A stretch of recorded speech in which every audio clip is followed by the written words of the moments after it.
Neuroarquitetura. Neuroarquitetura, já pelo nome, é a neurociência aplicado a espaços, aplicado à arquitetura.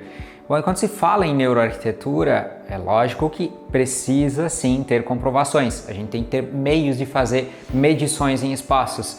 Então, existem várias técnicas, várias formas de se medir como são os comportamentos de pessoas em espaços, inclusive equipamentos hoje em dia que apoiam nesse tipo de serviço. E essas medições que são feitas são justamente para avaliar os efeitos neurais do espaço ou do ambiente onde se vive, onde se trabalha, onde se desenvolve alguma atividade com relação ao comportamento humano, em como a pessoa se relaciona com isso, quais são os desencadeares neurais. E quando a gente se fala em neural, já vem todo um caminho que é desde eu receber a informação, chegar essa informação, ela ser processada, ser tratada e também até o final, onde ela é significada pela pessoa, e aí já se entra num espaço mais que são comportamentos psicológicos ou do desenvolvimento das verdades ou das crenças que a pessoa tem. E quando se fala em neuroarquitetura, justamente se fala sobre estímulos sensoriais, tudo que nós vamos receber, como vai ser tratado, e sim, vem toda uma parte cognitiva e sensorial que precisa ser analisada,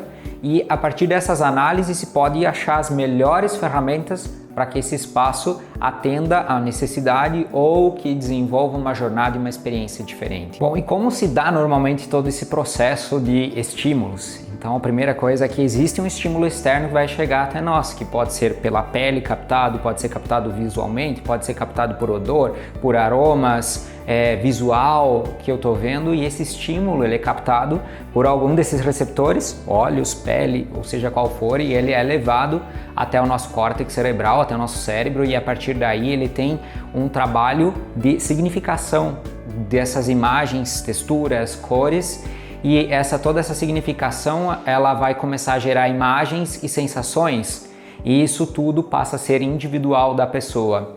E é lógico, em alguns pontos, certos grupos de pessoas ou certos tipos de personas e arquétipos podem ter aproximados resultados que sejam como se fosse de rebanho. Então, para todos, algum tipo de estímulo daquele perfil é igual, mas a maioria das pessoas tem sua forma individual de estar processando essas informações, até que, lógico, depois de todo esse caminho que chegou lá, ele vai gerar por último essas sensações, essas emoções. Bom, e todas essas informações, elas são captadas, então existe uma área cognitiva que justamente é essa percepção, essa comunicação, como ela está chegando toda. E é lógico que depende de um campo sensorial justamente para se ter a percepção disso tudo.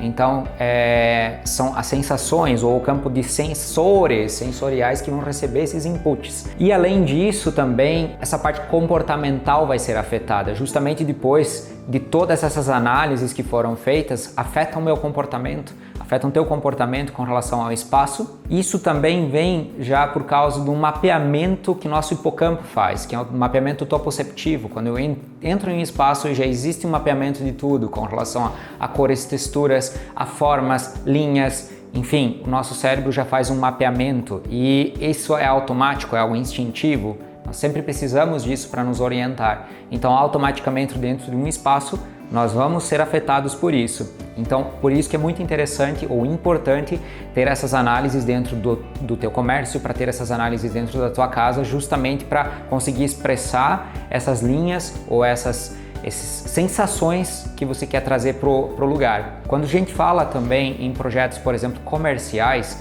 aí sim o negócio fica interessante, porque aí você vai ter um público, normalmente já vem do marketing, esse público ideal já é estudado, e a partir dele consegue-se determinar arquétipos, consegue-se determinar qual que é a jornada que seria interessante para esse público. Então pode-se imprimir nesses espaços uma série de estímulos que vão levar ao cliente a ter uma jornada. E quando falamos de neuroarquitetura comercial, é muito importante saber que o principal ali que se tem foco é a jornada do cliente. E aí nascem algumas dores, às vezes, com relação a quem trabalha nesse espaço comercial, que é justamente essa pessoa gostaria de se apropriar mais do espaço.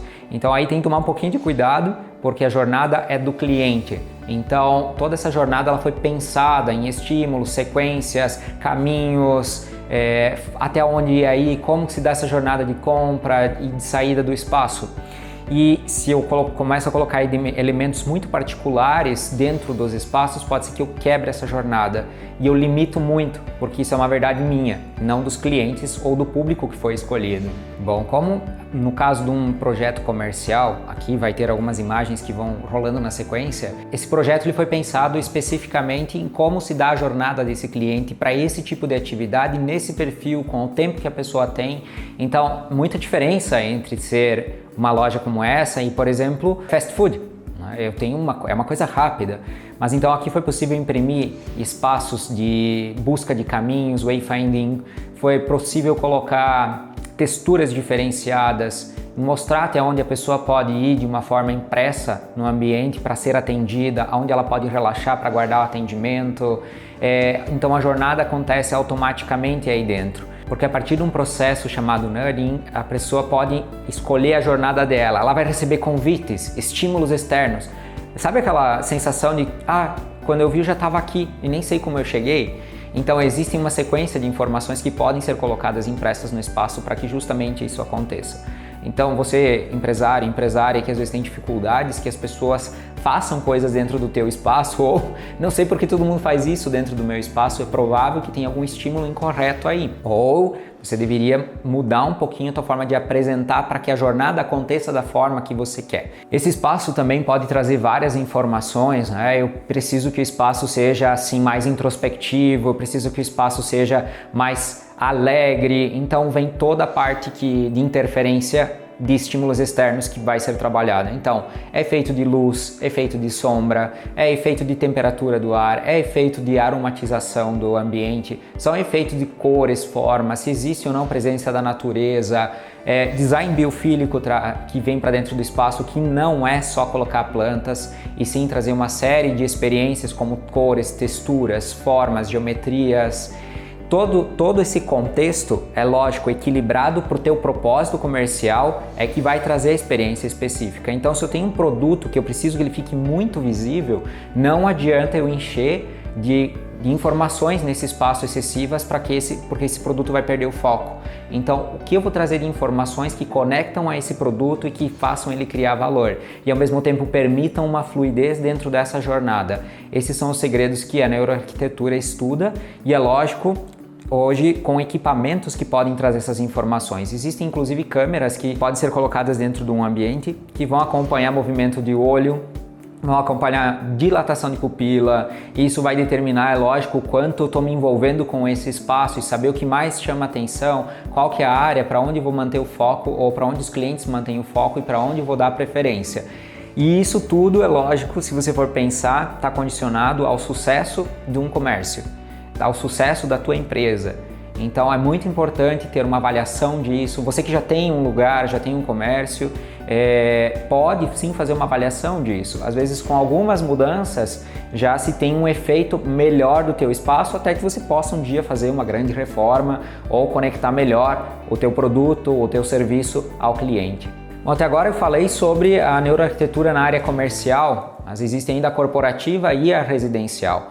Então, falando sobre a corporativo mesmo, já é um pouco diferente do que a área comercial. O que subentende corporativo? São os escritórios, ou o lugar onde vai ser desenvolvidas tarefas justamente para que aquele comércio funcione. Então, às vezes é uma indústria, às vezes é uma empresa de prestação de serviços. Então, esses lugares onde se passa grande tempo produzindo, é necessário sim que tenha uma atenção específica. Aí essas ilhas, elas precisam ter um pouquinho mais de aproximação de quem trabalha. Aí sim a pessoa precisa trazer seus objetos, precisa trazer elementos onde ela se conecte com esse espaço. Aí nós estamos falando também sobre iluminações adequadas, áreas de descompressão, fluidez dentro desse espaço. Então, novamente, todos os estímulos para que essa jornada para esse tipo de trabalho seja bem elaborado. Na área residencial, agora sim nós chegamos num lugar que é super personalizado e é lógico que ele vai expressar a verdade de arquétipos dessa família ou desse casal ou dessa pessoa que está vivendo nesse espaço. E sim, pode trazer grandes estímulos ou talvez necessidade de baixar estímulos. Isso vai depender muito da pessoa. Tudo que foi impresso lá no comercial, quando eu comecei a falar, ele pode ser trazido dentro de casa. Mas aí, quando se fala em neuroarquitetura ou arquitetura nós falamos de pessoas, nós falamos em conectar vidas.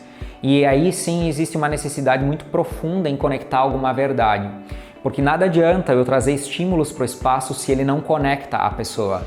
Então, o ideal é conhecer profundamente esse cliente ou essa família, saber todos os potenciais que eles têm e a partir disso trazer os estímulos que vão vir para dentro do projeto, segundo as verdades e crenças deles.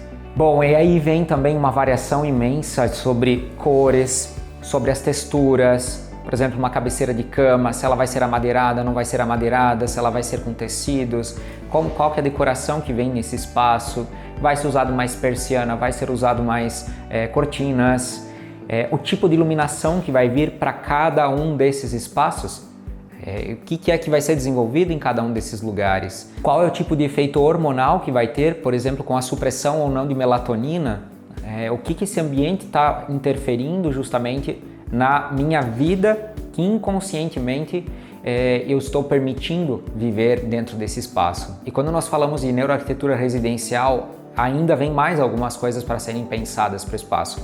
Essa pessoa ela vive com um grupo específico, então ela tem uma tribo para ser vivida. Justamente essa pessoa pode também se conectar a pessoas diferentes, se conectar por causa da sua genética ou da onde vem a sua etnia, quais são os costumes que tem. Então eu vou projetar uma casa que seja para uma família com costumes japoneses, diferente de uma casa para pessoas que têm costumes alemães. Então, justamente, quais são os inputs, quais são os estímulos que cada um tem de diferente, alturas de móveis, texturas. Então, isso tudo precisa ser avaliado dentro desse contexto.